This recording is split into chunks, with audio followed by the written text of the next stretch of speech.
सर्वप्रथम सबै भ्युअरमा नमस्कार र आज पुनः म तपाईहरुको सामु एउटा सानो सूचना लिएर आएको छु। तपाईहरुले मेरो छेउमा तपाईहरुले दुईजना भाइलाई देखिरहनु भएको छ होला र यी दुई भाइ 2-3 दिन अगाडि पनि मसँग आएर भाइहरुले एउटा सूचना मलाई दिनुभयो।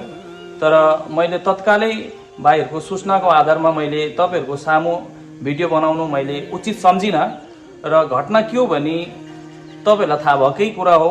अहिले पनि हाम्रा डुवर्सका अधिकांश मानिस अहिले पनि आफ्नो आजीविकाको लागि कृषि पशुपालनमा आश्रित हुनुहुन्छ र एकजना हजुरबा कालापानीको उहाँ आफ्नो घरको गाई गोरुलाई लिएर उहाँ जंगलमा चराउनुको निम्ति जानु गर्ने हुनुहुन्थ्यो। 2 दिन अघि उहाँ अरु दिनको जस्तो घर फर्केर आउनु भएन र घरका सबै मानिसहरूले हजुरबालाई खोज्ने कोसिस गर्नुभयो। जहाड जंगल चारैतिर गई उहाँलाई खोज्ने प्रयास गर्नुभयो।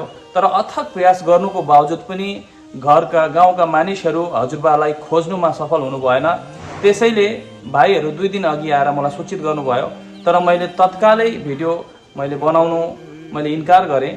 मैले यो सोचेर कि हुन सक्छ कतै जानु भएको होला र फर्किनुहुन्छ भन्ने उम्मिद राखेर मैले तत्कालै भिडियो बनाउने काम गरिन र आजसम्म घर फर्केर नआउनुको कारणले गर्दाखेरि भाइहरू पुनः मसँग आएर अब यो सूचनालाई अब हाम्रो डुवर्समा फैलाउनुको निम्ति ताकि हजुरबालाई भेट्नुमा एउटा सहायता मद्दत प्रदान होस् भन्ने उद्देश्य लिएर पुनः आउनुभयो र अहिले म तपाईहरुको सामु एउटा भिडियो प्रेषित गर्दैछु। घरका मानिस गाउँका मानिस धेरै नै शोकाकुल स्थितिमा हुनुहुन्छ।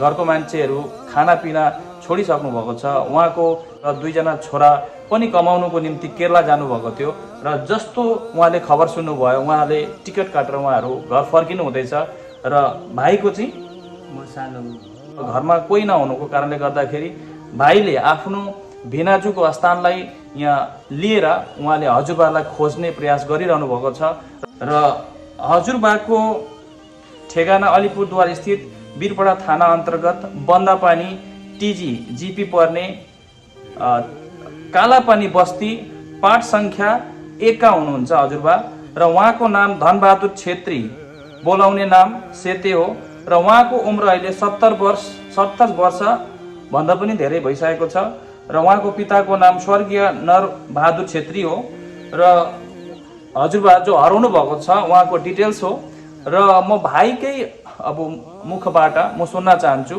कि हजुरबा कहिलेदेखि हराउनु भयो? 2 दिन भयो हराउनु भएको हो र हराउनुको पछि भाइहरूले के कस्तो प्रकारले खोज्ने प्रयास गर्नुभयो?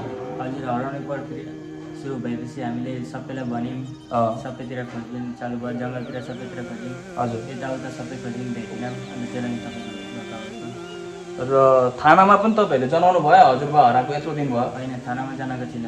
थानामा जनाउनु भएको छैन र भाइले थानामा अहिलेसम्म जनाउनु भएको छैन। भाइलाई के सूचना छ हजुरबाको बारेमा? तपाईले नि खोज्नुमा सहायता मद्दत गर्नुभयो? यस सर, मैले गरेको। हजुर भाइ त्यस्तै हो।